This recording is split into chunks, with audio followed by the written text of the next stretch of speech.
రాయదుర్గంలో ఉన్న ఓరియన్ విల్లాలో ఉన్న ఈ విల్లాలోనే దగ్గర 4 గంటల నుంచి సర్చింగ్ల పేరుతోని పోలీసులు మొత్తం వచ్చి వెతుక్కున్నారు. ఏం దొరికింది అంటే ఏం దొరకలేదు అనేటువంటిది ఇక్కడ వాళ్ళు సర్చింగ్ చేస్తున్నటువంటి సందర్భంగా పోలీసులతో పాటు బీఆర్ఎస్ పార్టీకి సంబంధించినటువంటి లీగల్ సెల్ వాళ్ళు కూడా ఉండడం జరిగింది. దగ్గర 4.5 గంటలు సెర్చ్ చేశారు. ఇక్కడే ఏమీ దొరకలేదు. కేవలం 4.5 గంటల పాటు ఏదో ఉంది, ఏమో ఉంది, కొన్ని రూమ్స్ లాక్స్ ఓపెన్ అవ్వట్లేదు అనేటువంటి సాకుతోని 4.5 గంటలు సెర్చ్ చేసిరు ఈ రూమ్లో అనేటువంటిది చెప్తున్నారు. అయితే దీని మొత్తం ప్రాసెస్ని చూస్తున్నప్పుడు మనకు కొన్ని క్వశ్చన్స్ మాత్రం ప్రజల ముందు పెట్టాల్సినటువంటి అవసరం ఉంది. ఎందుకంటే నిన్న జరిగినటువంటి పార్టీలో కుటుంబ సభ్యులు కలిసి పార్టీ చేసుకునేటువంటి అవకాశం ఈ రాష్ట్రంలో లేదా?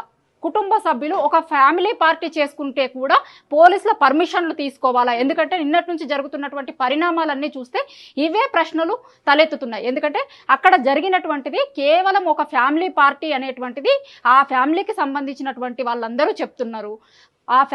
నిన్న జరిగినటువంటి పార్టీలో చిన్న పిల్లల నుంచి పెద్దవాళ్ళ వరకు కూడా అందరూ పాల్గొన్నారు అని చెప్తున్నారు. నిన్న పోలీసులు ముందుగా చెప్పినటువంటి పంచనామాలో అక్కడ కేవలం లిక్కర్ మాత్రమే దొరికింది అని చెప్తున్నారు.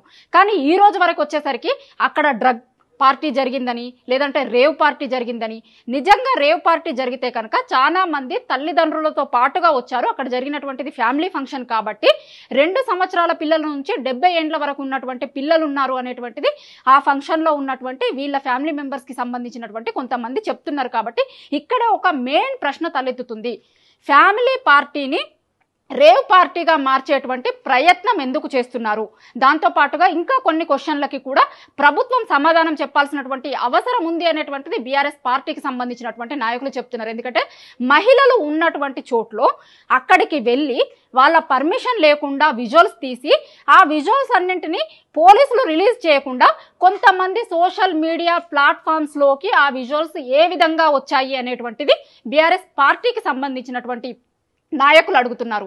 అంతేకాకుండా అక్కడ ఉన్నటువంటి మహిళలందరినీ కూడా, మహిళల్ని చిన్న పిల్లల్ని భయభ్రాంతులకి గురి చేసేలాగా విజువల్స్ తీసేటువంటి ప్రయత్నం చేశారు అనేటువంటిది కూడా పోలీసులని అడుగుతున్నటువంటి ఇంకొక ప్రశ్న బీఆర్ఎస్ పార్టీకి సంబంధించినటువంటి నేతలు. ఎందుకంటే ఇది కేవలం ఫ్యామిలీ పార్టీ. ఇంకొక విషయాన్ని కూడా చాలా స్పష్టంగా చెప్తున్నారు. అది ఫామ్ హౌస్ కాదు, అది రాజ్పాకాల ఇల్లు అనేటువంటిది కూడా చాలా స్పష్టంగా చెప్తున్నారు. ఫామ్ హౌస్ అనేటువంటిది కాదు, అక్కడ జరిగినటువంటిది కేవలం ఫ్యామిలీ పార్టీ అనేటువంటి విషయాన్ని కూడా పార్టీకి సంబంధించినటువంటి వ్యక్తులు చాలా స్పష్టంగా చెప్పినప్పుడు పదే చెప్తున్నప్పటికీ కూడా అది ఫామ్ హౌస్ అని, అక్కడ డ్రగ్స్ పార్టీ జరిగిందని, రేవ్ పార్టీ జరిగిందని అనేక అంశాలను కూడా తెర మీదకి తీసుకొస్తూ మహిళల్ని బదనాం చేసేటువంటి కార్యక్రమం చేశారు అనేటువంటిది చాలా స్పష్టంగా కనిపిస్తుంది. ఎందుకంటే నిన్నటి నుంచి జరుగుతున్నటువంటి పరిణామాలన్నింటినీ మనం ఒక్కసారి చూస్తే కనుక ఇంకొక విషయం కూడా చాలా స్పష్టంగా ఇందులో అర్థమవుతుంది. మహిళలు కానీ చిన్న పిల్లలు కానీ ఉన్నప్పుడు వాటిని మనం ప్లే చేస్తున్నప్పుడు కనుక ఖచ్చితంగా ఒక మాస్క్ అనేటువంటిది వేసి ప్లే చేయాల్సినటువంటి బాధ్యత ఉంటుంది.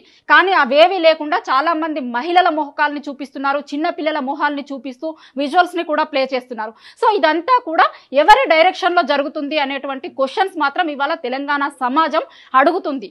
ఫ్యామిలీ పార్టీని రేవ్ పార్టీగా చిత్రీకరించేటువంటి ప్రయత్నం ఎవరి మెప్పు పొందేందుకు ప్రభుత్వం కావచ్చు, పోలీసులు కావచ్చు ఇంత తండ్లాడుతున్నారు అనేటువంటిది ఇవాళ తెలంగాణ సమాజం అడుగుతున్నటువంటి ప్రశ్న.